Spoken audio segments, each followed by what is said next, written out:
to where the receivers are now. Mhm. It looks the progress we can see is obvious. How pleased are you with the progress of the league? I've been excited, about some of the steps that we've taken at that position. Did a really good job a couple days before the scrimmage, came out, responded well, caught the football well. Guys are growing up, guys are trying to lead, vocally, and guys are trying to lead by example. So it's been really good to see those guys really gel together, and hold each other accountable, including myself. But it's been really pleasing to see these guys come together as a unit, all right, and really take ownership in what we're trying to get accomplished. Who are the guys, or the guy who is taking the most ownership and being the leader vocally and by example? Is anyone standing out? Yes, sir. Keyshawn Hilton. He's one that really sticks out. Just encouraging guys. Jordan Young's been encouraging a lot of guys also, but Keyshawn Hilton is the one that really stands out, that does it on a consistent basis by how he works, and how he encourages his teammates. So that's been a guy that's really stood out really all camp, and I'm excited to see him this year. Keyshawn's a guy who hasn't always been the most vocal of guys. Like, you've seen it more. How has he developed that side of the leadership? Well, just getting confidence, and just having the understanding that, hey, man, this is what we expect out of you. You can't say you're a leader and lead one day and then the next day is kind of so-so. So we just challenged him to be consistent. And if you want to lead, do it every day. Do it all the time and not just do it sometime. And he's taking ownership and leadership in that and becoming that guy that's the leader of the receiver group. Coach, for the weekend left to go, more or less, how happy are you with where Andrew Parchment is now in terms of acclimating to your system and chemistry with the quarterbacks? Everything? Right. I think it's kind of been up and down at times. We had a good conversation yesterday. Obviously, probably didn't catch the ball exactly the way he wanted to catch it the other day. Thought he responded well today. Came out, made some contested catches, dropped one of them.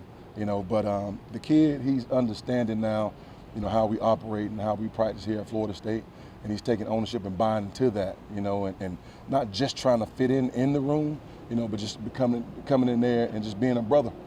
Being that brotherhood that unit talks about being. So I think AP is taking strides in the right direction. I'm excited about his progress.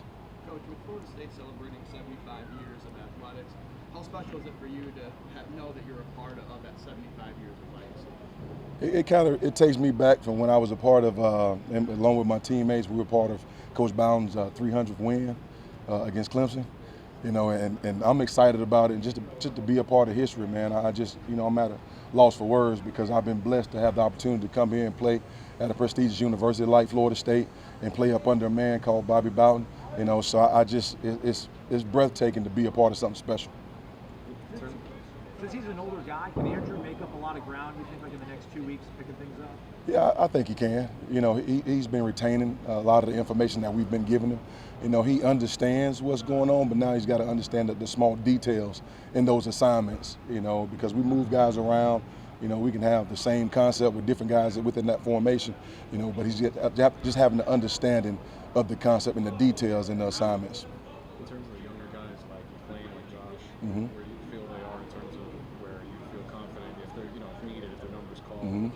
coming up, where they're at? I think, kind of starting off slow, the last scrimmage with Malik. Started off a little slow, but today I felt like he responded. I felt like he came out and practiced with purpose, and the young man got better today, along with Josh, Burrell, two smart guys that plays multiple positions, and they've really challenged each other to get better, and not just physically, but mentally, just having to understand and knowing where they need to be within concepts and also in the run game. So those are two young guys that are really smart football players, and I'm excited to see those guys out there on the football field. Do you feel like the perimeter blocking has come leaps and ways from last season? Yeah, I'll say it's kind of been night and day, but we still got to finish on the perimeter. And that's the thing. We're getting our fits, but now it's restarting our feet, and running our blocks and finishing our blocks. And that's the thing we got to do. Play with tighter hands and tight elbows, fitting inside and running our feet, and sometimes you'll see guys get their hands outside. And, we're coaching to refit, get your hands back inside, especially a younger guy. They've been used to doing it for so long in high school, so it takes a little time to get that taught. But you see it on film. You see guys at receiver playing more with their hands now, getting off releases at the line of scrimmage also. I know you coach receivers, obviously, what DBs have stood out to you with your guys going up against? To be honest with you, it's probably been it's probably been Dredd. It's been standing out. I'm trying to think who else been standing, because I've been focusing a lot on receiver, man. You know, I really hadn't been paying attention to who they're going against.